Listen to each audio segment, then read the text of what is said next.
Party leader Bob Brown joins us now live from Canberra. Senator Brown, good morning. Now, Professor Garneau's report was commissioned by Labor, but it seems the government's now very wary of committing to any of its recommendations. Yes, good morning, Natasha. The federal government is clearly locking itself into a very unsatisfactorily low emissions target because it's under the impact and it's under the impress of the coal industry and the logging industry, neither of whom want to put this country first. But put this country first we should, and here is a leading economist, quite timidly I think, saying the science says we have to go much further and we have to act much faster.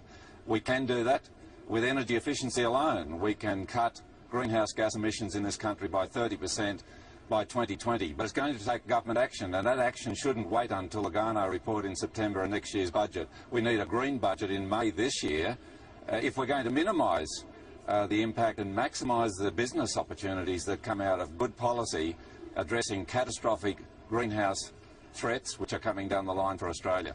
Senator, do you believe the government's selling out, especially on climate change, faced with all this pressure from the coal industry and the economy?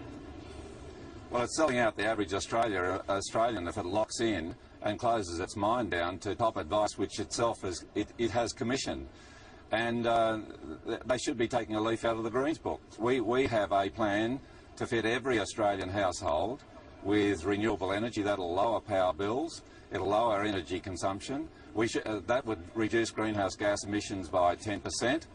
We would stop the logging of old-growth forest. That would reduce greenhouse gases by another 10%.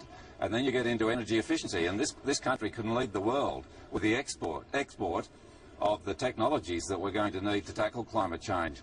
But you can't wait around and you can't lock yourself in. And I think Penny Wong's announcement that this government will lock into 60% is very similar to John Howard 12 years ago saying we're locked into not signing the Kyoto Protocol. The country's got to be flexible, it's got to be at the forefront, it's got to be a world leader, it's got to be up there with Europe. If we're really going to get the business economic advantages that climate change also brings with the worrying threats that we're hearing from the scientists. Okay, well, thank you very much for your time this morning. Senator Bob Brown joining us there from Canberra. Thank you.